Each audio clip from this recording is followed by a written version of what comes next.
want to make sure that you not only write a book that you're proud of, but one that someone is going to invest in. Someone is going to say yes, raise their hand and say, that was worth every minute of my life that I gave over to read that book, and it changed me.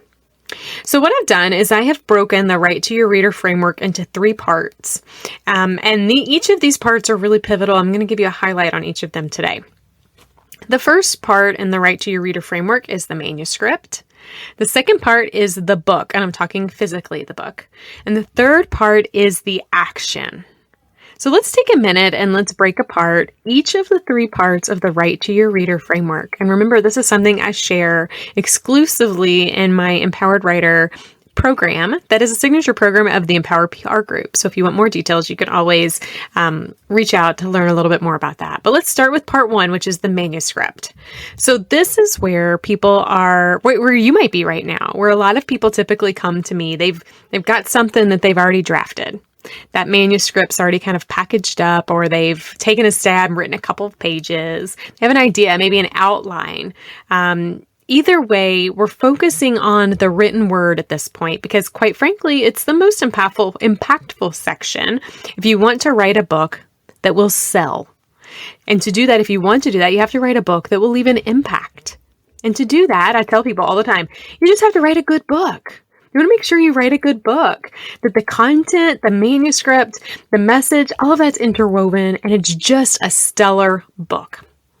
You want that book, that manuscript, to be something that gives value, something people are going to talk about afterwards, something that they will find that, is worth their investment financially and in time towards you is worth it. To do this, though, you might have to do a little bit of research because I want you to think back about your manuscript. If you're in this phase right now, I want you to think about this. Think about the words you've put on the page so far. Maybe the ones that are in your mind, maybe the ones you haven't gotten out yet. And I want you to reflect on your target audience, that ideal reader. I want you to ask yourself a couple questions. You may want to pull out a pen and paper and kind of journal about this. I want you to ask yourself, what do you think about the tone that your manuscript needs to be written in to reach that target audience? And what I mean by that is, what's the general vibe? What's the essence of the tone? What's the feeling you want people to get when they're reading your book? Is this like a real serious tone or a highly professional tone? Is it kind of lighthearted, conversational? Is it something that feels, like they're sitting here at the coffee shop with you? That was really important when I was writing my book, actually. Is it a tone that comes across really stern and confident? This tone is really important. You want to make sure that you're writing it in a way that talks to it based on the tone you want to bring to life, but you want to make sure that your reader's also getting that tone as well. That will really create a relationship between you and your reader. In regards to the manuscript too, I also want you to think about the style of your book. Is your book going to be conversational, or does it need to be a bit more academic? Does it need to be written in the business way, kind of like in a business setting, or can it be written in a more casual setting? All of this is really important, and these elements connect the dots for your reader, and it also connects the dots on the type of author that you are. The tone and the style, in my opinion, is kind of your key differentiator.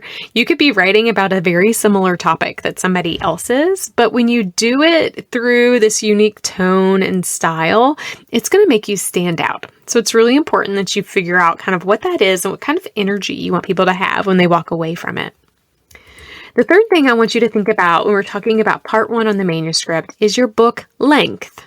So depending upon your target audience, they may have more time investment that they can give or less time investment, and that should dictate how long your book should be. I want you to think about your target audience.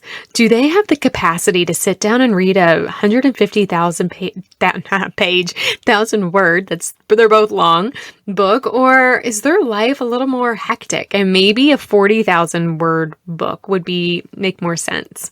Do they even need that at all? The right length, in my opinion, is a blend between what does it take to get your message across and how much content will your reader consume?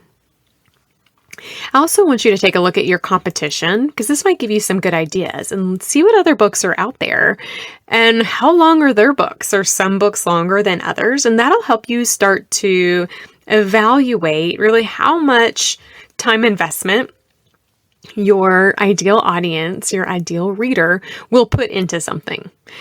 So if you don't know that for sure, you might want to look into that. And it also might just be the catalyst for you to realize if you are a prolific writer, maybe this manuscript should be 2 books instead of 1. That's always a fun thing to uncover.